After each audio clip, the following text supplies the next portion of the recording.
Halo guys, di era milenial zaman now gitu kan, kalau kita menjadi karyawan terus itu capek, ya kan capek. Bertani itu ada jangka waktunya, ya kan. Padi itu 4 bulan, 4 bulan baru panen. Jagung juga iya. Kalau ketela kayaknya udah agak cepat ya, karena karena saya pernah punya sawah gitu ya. Nah, jadi tahu kalau buah-buahan juga nggak tiap hari panen gitu kan. Nah makanya kalian harus harus punya pikiran jangka panjang. Kalau duit kamu buat bangun rumah megah, ya mungkin rumah kamu megah, tapi begitu kamu pulang nanti buat makan harian dari mana gitu kan. Ya, maksudnya ini memikirkan diri sendiri ya, belum nanti anak butuh biaya sekolah, biaya kuliah, uangnya udah habis buat bangun rumah. Nah, mau jual rumah itu lagi, mau utang bank. Nah nanti utang bank untuk bayar anak sekolah nah nanti untuk makan sehari-hari. Nah makanya kita harus berpikiran jualan, kita harus dagang gitu ya. Kita harus punya inisiatif, misalnya bikin tempe lah dari kedelai, atau apa pertama jadi, atau jualan, atau bisa jahit, bisa jualan gamis, jualan jilbab. Nah ini beberapa perincian supaya, atau jualan kelontong, atau jualan bakso keliling pakai motor, itu juga nggak apa-apa. Itu omsetnya juga bahkan miliaran gitu ya, ratusan juta. Yang penting orang jualan itu jangan malu. Misalnya jangan ketika mungkin kamu jualan bakso atau jualan cilok pakai motor, kamu anak SMA kenapa anak jualan, misalnya kamu kuliahan kenapa, enggak, jangan pedulikan orang-orang ngomong seperti itu. Yang penting fokus, intinya fokus, dan cari pasar, cari area-area pasar, maksudnya yang kira-kira dagangan kamu laku. Pokoknya inovatif dan keliling desa lah, atau keliling sekolahan gitulah ya.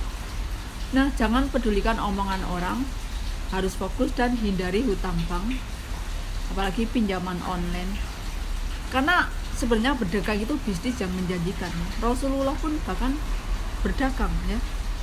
Istrinya Rasulullah itu, istri pertama Khadijah itu saudagar loh, berjualan kain sutra itu, apa itu, kayak bos besar, emang bos besar. Nah Rasulullah pun dengan pamannya awalnya berdagang ya kan, jatuh cinta pada seketika cinta. Emang berdagang itu hal yang bagus, banyak yang positif. Yang pertama itulah, jangan seasal dalam dagangan kamu harus jujur bahwa produk kamu itu bagus, barang kamu itu bagus. Dan satu, tidak melayani hutang jualan gitu ya, tidak melayani bom. Karena apa itu, Jepang aja hancur karena bom atom, apalagi warung toko itu hancur karena bom. Aduh guys, dingin banget. Oke guys, jangan lupa ya, like, share, and subscribe.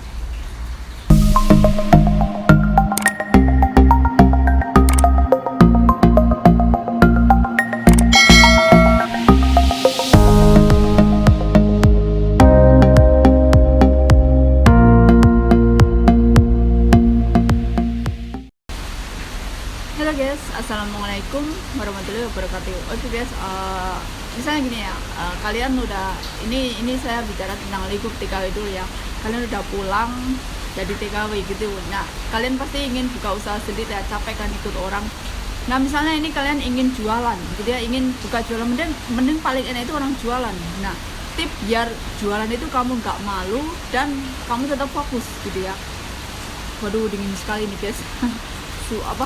apa ya, sangat dingin sekali, 3 derajat. Nah biar kamu nggak malu jualan, soalnya jualan ini memang, berdagang ini memang, bahkan Rasulullah pun kaya, bahkan Rasulullah itu juga pedagang ulung yang terkenal kejujurannya. Nah biar kamu nggak malu, satu, pertama kalian harus siap menerima kritikan, siap dagangannya itu nggak laku, nggak apa-apa, itu merupakan bagian dari proses. Nggak mungkin kan orang jualan tuh langsung laku, langsung laris semua, itu nggak mungkin guys. Semua itu butuh proses. Orang berdagang, orang punya toko itu pasti dari kecil dulu lalu besar. Bahkan yang besar pun kadang bisa bangkrut, bisa tinggal nama. Kayak juga kayak Giant di Indonesia, supermarket itu yang udah besar loh guys ya. Supermarket Hero, Giant, Carrefour itu dari Paris. Itu kan semua di Indonesia udah nggak ada, udah tinggal nama. Nah pertama itu kalian juga harus jujur, maksudnya mental, siapkan mental, karena berdagang memang bagus bagus daripada kalian ikut orang terus kan capek ya. Apalagi misalnya kayak apa ya, kalau di sini tuh saya mudahnya kayak baby sister, kayak apa tuh, suster gitu ya, merawat lansia. Kalau saya kan merawat anak gitu ya, anak berkebutuhan khusus itu. Nah, pertama itu jangan malu, terus kalian harus punya prinsip dilarang hutang. Itu meskipun teman, makanya di saat kamu membeli di teman kamu jualan, kamu jangan pernah berharap diskon, apalagi berhutang, karena mereka juga mungkin mematok harga seperti itu ya, modalnya juga bisa pas-pasan gitu ya. Nah, setelah itu kalian harus mencari teman yang udah ahli, udah berpengalaman dalam hal jual beli, dalam hal dagang intinya. Nah, setelah itu kalian apa itu ya, setelah dekati teman yang sudah pengalaman, tawarin orang gitu, kayak kamu itu pertama baru lihat orang itu, dan orang itu tidak akan datang lagi ke toko kamu. Jadi kan kamu bisa maksimal. Nggak apa-apa misalnya walaupun ini mungkin jualan cendol, jualan baju, nggak apa-apa. Nanti dari kecil itu lama-lama kan, kalau kamu benar-benar ulet, benar-benar tekun, pasti ya juga harus berdoa pada Allah gitu ya, harus minta jalan. Sebelum kalian mengetuk pintu pembeli, pintu orang, ketuklah pintu langit.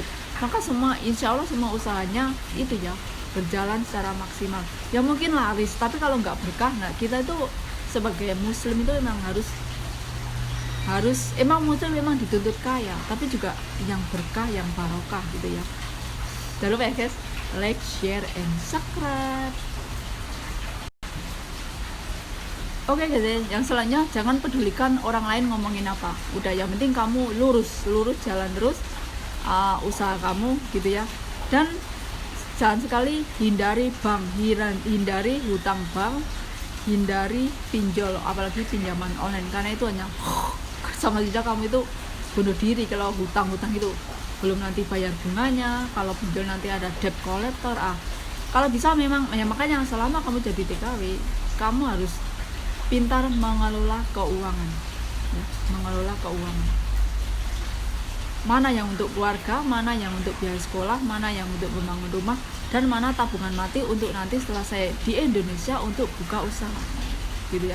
Buka usaha ya nggak apa-apa, usaha itu dari kecil nggak apa-apa, yang penting tetap jalan-jalan, ikuti perkembangan dunia perdagangan gitu ya. Jangan ikuti arus orang-orang yang nggak benar gitu, jangan namanya. Nah, terus kamu lihat usaha apa di kampung kamu yang belum ada gitu ya. Nah, kalau di daerah saya udah banyak supermarket, udah banyak kayak toko kelontong. Nanti kamu buka pasti akan ya mungkin ya laku, tapi susah untuk berkembangnya karena udah banyak. Apalagi sekarang di kampung kamu itu supermarket itu udah banyak, supermarket kecil kayak Indomaret, kayak Alfa Indo itu udah banyak ya. Nah, makanya juga kita harus mampu bersaing juga sih, harus inovatif dan kreatif. Selain itu ya, pokoknya hindari rasa malu. Yang penting saya nggak minta uang mereka, saya jualan niatnya berkah gitulah ya.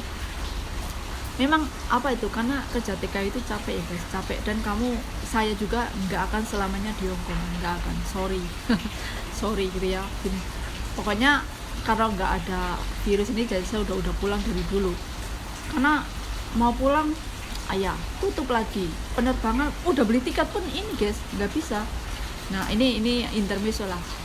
Pokoknya kalian fokus dengan usaha kamu, jangan hutang bank, jangan tidak melayani bond, harus ini ya. Kalau COD juga bisa, kalian misalnya kalau COD ya juga harus dilihat orangnya, alamatnya, harus DP dulu. Nanti kalau emang susah sih kalau melayani, kalau ini ya pelanggan yang suka hutang itu susah.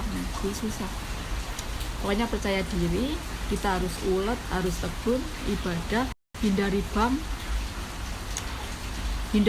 kecuali kepepet banget. Soalnya kalau apa ya, bank itu bunganya yang nggak bisa nyaur utang, nggak bisa bayar utang, nanti bunganya bulan ini nggak bisa, bunganya naik.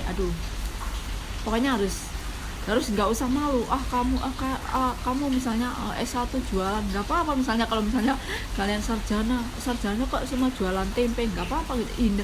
Maksudnya Kalau kamu ulet, kamu tekun, pasti perusahaan kamu, usaha kamu itu akan berhasil gitu ya, akan terus berkembang, nggak akan bangkrut gitu ya.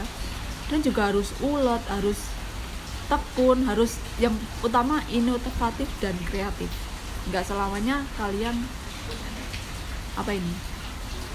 jadi babu, jadi TKW kan. Nah itulah salah satu ya, itu beberapa gitu ya. Saya juga kalau saya ada fak dagang ya, karena orang tua saya berdagang guys, ibu saya berdagang, nenek saya berdagang gitu ya.